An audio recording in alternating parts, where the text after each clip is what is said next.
कभी सोचा है कि आपकी लोकल लाइब्रेरी में हर किताब इतनी सलीके से ठीक अपनी जगह पर कैसे मिलती है?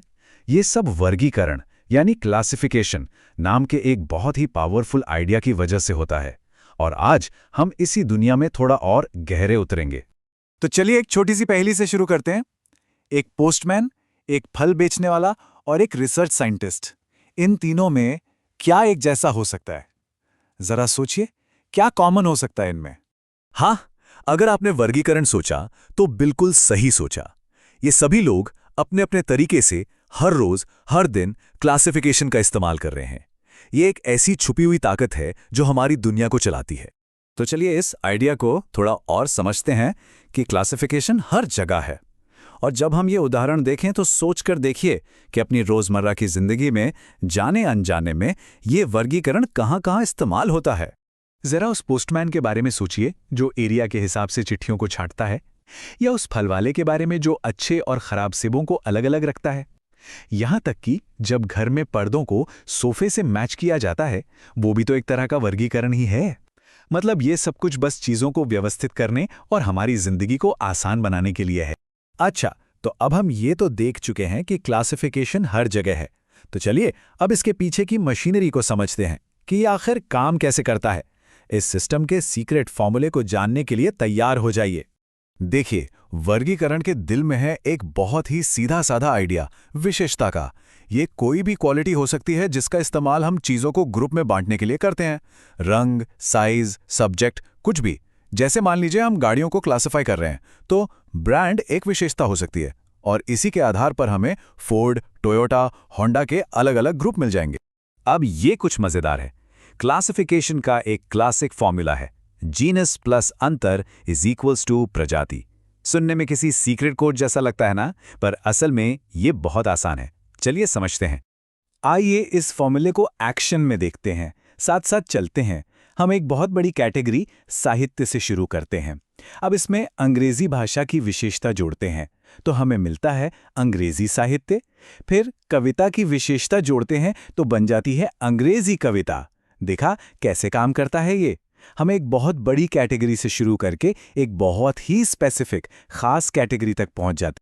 ठीक है, तो हमें पता चल गया कि क्लासिफिकेशन क्या है और ये कैसे काम करता है। लेकिन सबसे बड़ा सवाल तो ये है कि आखिर इसकी जरूरत ही क्या है? हमें इसकी परवाह क्यों करनी चाहिए? ये स्लाइड सारी कहानी कह देती है ना? एक तरफ है केओस, ईंटों का ढेर, एक बेकाबू भीड़, लेकिन वर्गीकरण के बाद वही अराजकता एक खूबसूरत चीज में बदल जाती है। एक शानदार हवेली, एक अनुशासित सेना और हाँ, एक शांत व्यवस्थित लाइब्रेरी। लाइब्रेरी साइंस के जनक S.R. रंगनाथन ने इसे बहुत ही खूबसूरती से कहा था, सोच में तीक्ष्णता वर्गीकरण पर निर्भर करती है। तो अगली बार जब सोच में थोड़ी उलझन महसूस हो तो शायद बस अपनी दुनिया को थोड़ा सा क्लासिफाई करने की जरूरत है। और अब चलिए उस जगह पर जूम इन करते हैं जहां क्लासिफिकेशन का जादू सबसे ज्यादा चमकता है, लाइब्रेरी। अब देखते हैं कि ये पावरफुल कॉन्सेप्ट किताबों और जानकारी की दुनिया को कैसे बदल कर रख देता है। तो लाइब्रेरी क्लासिफिकेशन क्या है? सीधे सीधे कहें तो ये किताबों को इस तरह से जमाने की कला है जिससे पढ़ने वालों को मदद मिले। इसका मकसद सिर्फ चीजों को तरतीब से रखना नहीं, बल्कि ज्ञान तक पहुंचना आसान बनाना है। लाइब्रेरी में इसके बहुत सारे काम हैं, पर दो बातें सबसे खास हैं। एक, ये एक ही सब्जेक्ट की सारी किताबें एक साथ ले आता है, और दूसरा, ये शेल्फ पर एक खास पैटर्न बनाता है जिसे रंगनाथन ने APUPA पैटर्न कहा था। अब ये APUPA क्या है? Alien, पेनम्ब्रल, अम्ब्रल, पेनम्ब्रल, alien. अम्ब्रल यानी आपका मेन सब्जेक्ट, पेनम्ब्रल यानी उससे मिलते जुलते सब्जेक्ट्स, और एलियन मतलब जो बिल्कुल ही अलग विषय हैं। ये पैटर्न शेल्फ पर किताबों को ढूंढना एक मजेदार खोज जैसा बना देता है। इसे पुस्तकालय विज्ञान का गणित भी कहा गया है, और ये बात बिल्कुल सटीक बैठती है। जैसे गणित पूरी साइंस की नींव है, ठीक वैसे ही वर्गीकरण लाइब्रेरी की दुनिया की नींव है। इसके बिना तो समझिए सब कुछ बिखर जाएगा। लेकिन चलिए ईमानदारी से बात करते हैं। क्लासिफिकेशन परफेक्ट नहीं है। जैसे हर ताकतवर टूल की कुछ सीमाएं होती हैं, इसकी भी है। तो जरूरी है कि हम एक बैलेंस्ड नजरिया रखें और इसकी कमियों को भी समझें। जैसे सोचकर देखिए, परिवहन पर कोई किताब है, वो सोशोलॉजी सेक्शन में भी हो सकती है और साइकोलॉजी में भी। जबकि वो कानून की पढ़ाई करने वाले के लिए भी उतनी ही ज़रूरी हो सकती है। तो इससे क्या होता है? जानकारी बिखर सकती है, और यही क्लासिफिकेशन की एक बड़ी चुनौती है। ये किताब के सिर्फ एक यानी उसके मेन सब्जेक्ट को ही दिखा पाती। 19वीं सदी के एक फिलोसोफर W.S. जेवंस ने तो इसे लॉजिकल एब्सर्डिटी या तार्किक बेतुकापन तक कह दिया था। थोड़ा ज्यादा हो गया है ना? पर उनकी बात में एक पॉइंट तो था। वर्गीकरण में उलझनें हो सकती हैं, पर सच तो यह है कि आज भी हमारे पास इससे बेहतर कोई टूल नहीं है।